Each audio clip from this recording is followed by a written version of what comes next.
Assalamualaikum sahabat Quran. Assalamualaikum sahabat Quran.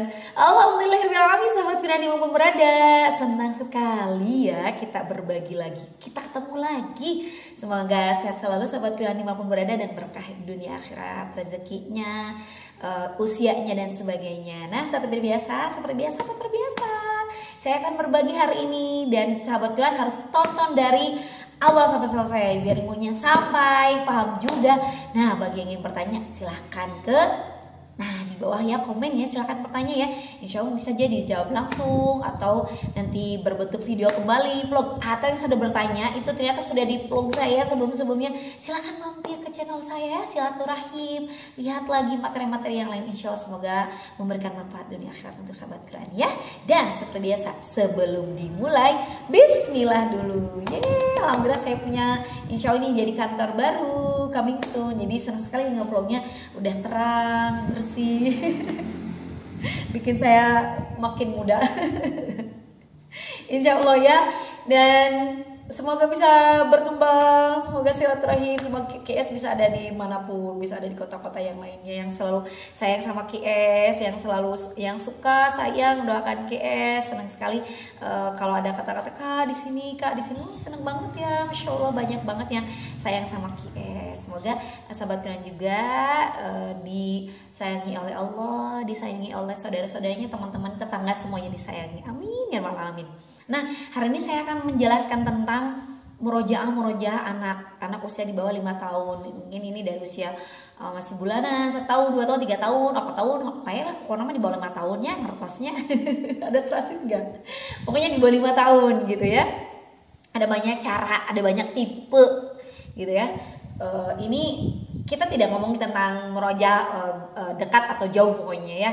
Ini tentang tipe jenis murojaahnya, anak-anak tipenya kayak gimana sih kalau murojaah kak gitu ya. Nah untuk anak-anak yang memang sedang belum mempunyai hafalan Quran, artinya memang belum sekolah gitu ya.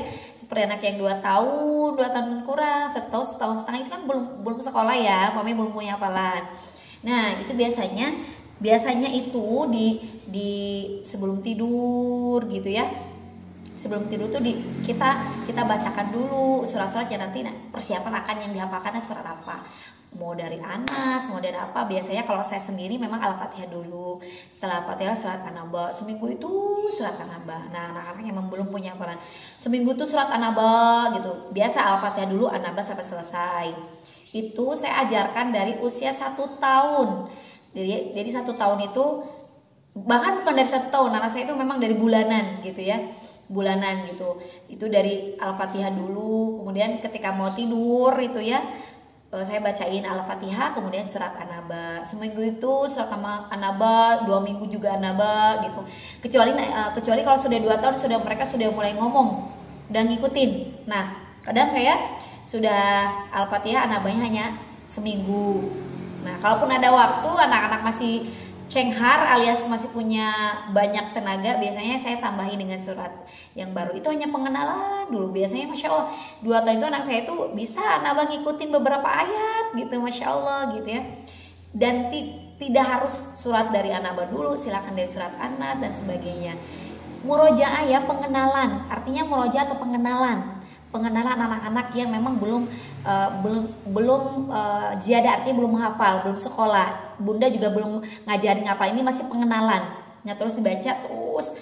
Nah boleh di sela-sela maghrib sambil, kalau dia minta nih kayak maghrib nih, dia minta dibacakan buku, minta apa, yuk sambil baca, yuk kita baca dulu ini yuk. Padahal dikiranya doa pada hafalan gitu ya di maghrib. Nah kemudian untuk anak-anak yang sudah sekolah di atas 3 tahunan, mungkin PAUD di atas 4 tahun gitu ya, udah PAUD, udah sering ngalalanya rumah tahfiz gitu ya. Nah 4 tahun kurang, 4 tahun ke atas, ikan punya hafalan kan. Nah teman-teman harus bisa menjadwalkan. Kalau memang anak-anaknya memang sudah punya hafalan dari Anas sampai Al-Humazah atau Al-Ahab atau sedikit sampai Al-Falaq 3 surat dulu ya, silakan dimurojaah seperti biasa.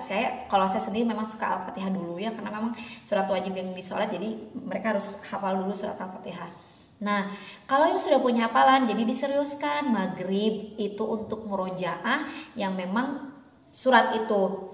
Contoh, di sekolah, di rumah tahfiznya atau di sekolah sekarang lagi ngapalin surat Al-Hab. Nah, ibu-ibu, teman-teman rumah Sobat Ilmu Berada, jadi di-repeat dulu yang sedang dihafal di sekolah, di-repeat minimal 5 kali sampai 10 kali, silahkan di-repeat dulu yang sedang dihafal. Kalau sudah di-repeatnya itu atau diulang kalau nggak tahu repeat. Ini surat Al-Hab ayat keempat umpamanya. Tetap dibaca dari awal dulu, dari awal tabat yada sampai selesai surat. Nah, kemudian yang ayat yang sedang dihafal di sekolah di-repeat 5 kali 10 kali.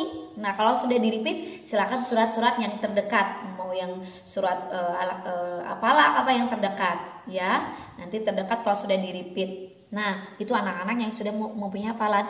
Dan nanti kalau mau tidur itu surat-surat yang mereka ya yang jauh, maksudnya tidak yang dekat dengan itu, ya dari surat Anas, Al-Ikhlas gitu kan, surat Al-Ikhlas dulu ya, Al-Habib yang terdekat Al-Habib itu Al-Ikhlas. Kok saya jadi lupa. Nah, Al-Falaq, Anas dulu, kemudian Al-Falaq, Al-Ikhlas, baru Al-Habib, baru tidur. Terus diulang sampai mereka tidur. Nah, tipe-tipenya jenis-jenisnya ada yang harus diperhatikan adalah ada yang sedang tidurnya, ada yang mau tidurnya, ada yang mungkin teman-teman jangan pusing gitu dengan anak-anak yang memang sambil ngapa-ngapain, pokoknya nanti ada flow khusus. Nah, seperti itu ya, itu ada jadwalnya Senin pokoknya Sabtu hari itu memang tidak ngapain, tapi full untuk ya memurojaah dari surat-surat dan surat yang dihafal dan juga surat-surat yang sudah dihafal. Tidak ada ziyadah, tidak dibantu dengan repeat ziyadah. Tapi kalau Senin sampai Jumat itu di repeat ziyadah, dibantu juga gitu ya.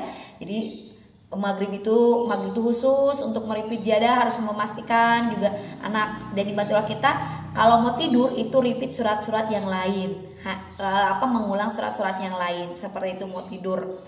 Dan juga bisa juga khusus tidak hanya tidur, sebelum saat mereka sedang mandi, makan, itu juga diulang murojaah surat-surat yang lain, tidak di-repeat. Kalau repeat atau membantu ziyadah itu di maghrib khusus agar mereka tidak bosan karena sekolah mau ziyadah gitu ya. Oke, sahabat dimanapun berada, nanti ada vlog khusus tentang jenis atau macam-macam kayak gimana sih tuh anak-anak merojahnya kok nggak sama ada di vlog lain. Makanya tunggu ya, setia selalu dengan vlog saya. Oke, subhanallah wa bihamdika, asyhadu an la ilaha illa anta, astaghfiruka wa atubu ilaik. Assalamualaikum sahabat Quran. Assalamualaikum sahabat Quran.